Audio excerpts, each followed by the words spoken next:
Good evening and welcome to Newsnight with old man of the clan, Andrew Mwenda.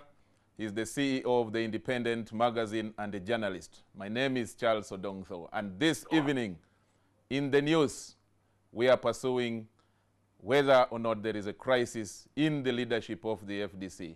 Andrew, you are on Skype. Are you there?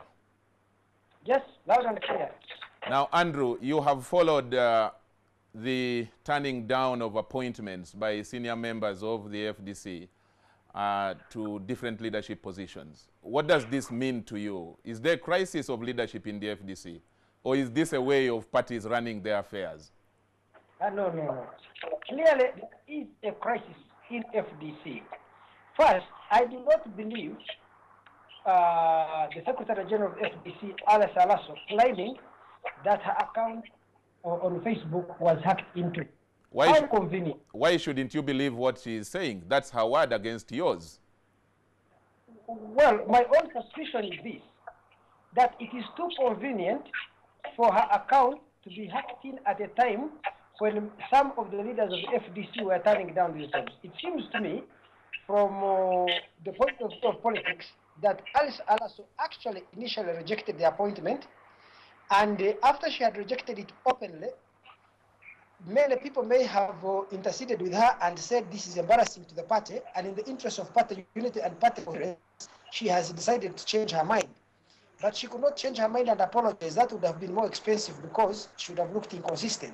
So her best option was to claim that her Facebook account had been hacked in order to come up so that her recantation of her previous position can look credible. Now, just a minute, just hold it there. The issue of turning down appointments like this is not new. You remember in 2006, I think former MP and Minister Tom Butime turned down an appointment by President Museveni to take on the Ministry of Karamoja Affairs.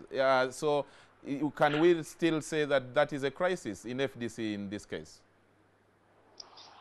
Well, I should put it this way, that President Museveni has a habit of appointing people on radio, which shows that he has some disregard for many of the people that he appoints. Because naturally, if you are going to appoint someone, you don't announce it to them on radio. I'll give you an example. Milton Obote, whom I had a lot of interaction with, whenever he was going to appoint a minister, he would call you, sit with you, and inform you the position he wanted to appoint you to, and give you an opportunity to say yes or no. And if you said yes, he will tell you what were the things, the obligations he wanted you to meet, duties he wanted you to perform. And if you felt comfortable and you said yes, then he would appoint you. So first of all, appointing people on radio without consent itself is bad manners. But of course, Andrew, let me just interject there. You know, one of your colleagues on a Pito Ekomoloid said that probably that is why Milton Obote, your friend that you admired so much, did not last for many years. Twice he was overthrown by his own troops. So probably is not the best example to learn from. I think that Milton Obote was overthrown not because he called his ministers or people he wanted to appoint to positions and consulted them first. I think he was overthrown because of his failure to manage the military. It is best courtesy that before you appoint somebody, you call and inform. I think that it is possible that Milton Obote's approach to management may have undermined the confidence he had in and for granted.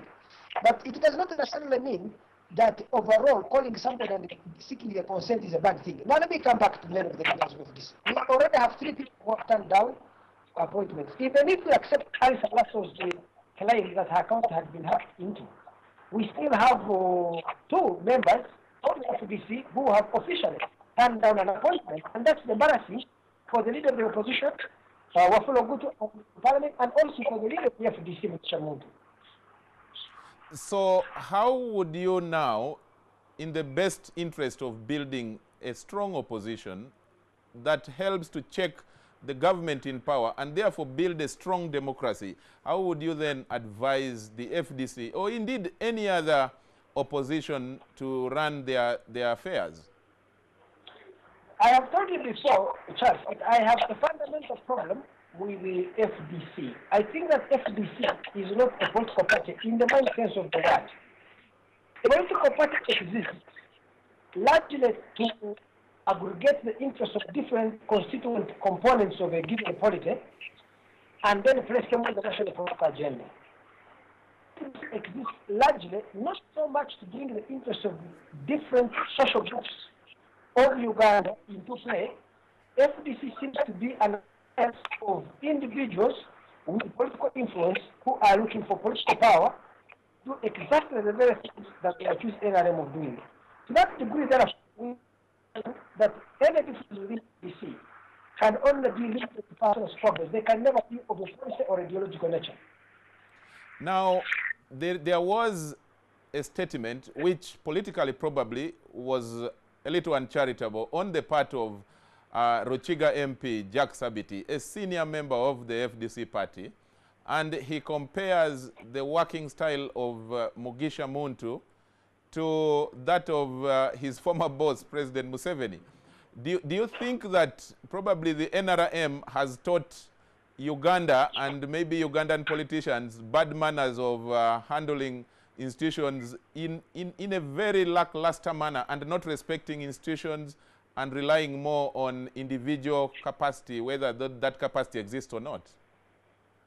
I would flip your argument to put it on its own head.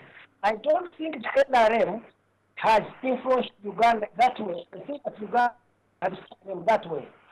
There is something basic about the Ugandan character. It's not that, just the fact that many third world politics, especially politics in Uganda. A lot of the actions you see President Museveni takes, his approach to management, his approach to leadership, the handing in, the dispensation of patronage, are things that we find in Zambia and Malawi, Gabon and Cameroon, Togo and Angola, Senegal and Ghana, Nigeria and Sierra Leone, Kenya and Tanzania. So it shows more the influence of our social and structural circumstances rather than a unique characteristic of President Museveni and the NRM. So and does, the more, what aspect can that? Does it, could you therefore then say, because this has been the argument by a number of people, that if the FDC or any other opposition party is making similar mistakes for which the NRM, a party in power, is blamed, then there is no need to change, that better the devil you know, which in a way is not really good. There should be change of guard so that probably if one is doing badly, we can try another new one. Well, I don't think that it is important to have change for the sake of having it. That NRM has failed in very many things. It has failed most especially and catastrophically so in the delivery of public goods and services. You only need to visit our hospitals and schools. You only need to look at the properties in Kampala, and you only need to look at the World Bank service delivery survey that they did recently to know that NRM has been catastrophic in its failure on that front. Therefore, it is desirable that we get a change. However, I personally don't believe we should get a change for the sake of it. If you are going to challenge NRM, you must demonstrate credibility, you must demonstrate why we should believe we need to perform better than them. I have little interest in replacing one group of incompetent and corrupt officials with another, really. So I think that it is the onus on the FDC to demonstrate to the citizens of Uganda that it offers a better alternative to NRM. Now, the Parliament has returned today and they have started business, but what people are now looking up to after what happened in Chankwanzi is a new opposition. They call it shadow opposition, appointed by the new leader of opposition, the man you call your dad, Wafula Ogutu, under the leadership of Muntu.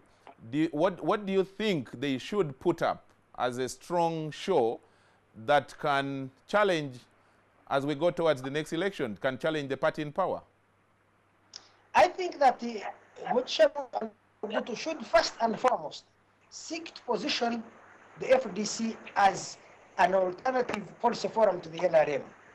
You know, right now, I still believe with all Museveni's weaknesses, he has remained a strong policy president. On matters of public policy, Museveni may not have has a clearly articulated vision of what he wants to do at the policy.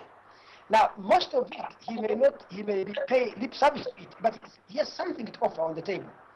The FDC has reduced itself to being a no party, just to say no to anything NRM says. The second thing, it has reduced itself to being a party that leaves off pointing to the NRM without offering an alternative of what it plans to do. And to move further beyond FDC to its founding leader, Chiza Besigye, he has even reduced himself from being a representative of anything. These days he's protesting for the right to protest. Surely there is a degree of bankruptcy in the position that Muntu and Wafula needed to check. So if I was Wafula, Muntu and Muntu, I would begin going back to the grassroots, identifying the different constituencies and social forces that define the political of Uganda, understand their interests, listen to their concerns, and become the spokesperson of those interests.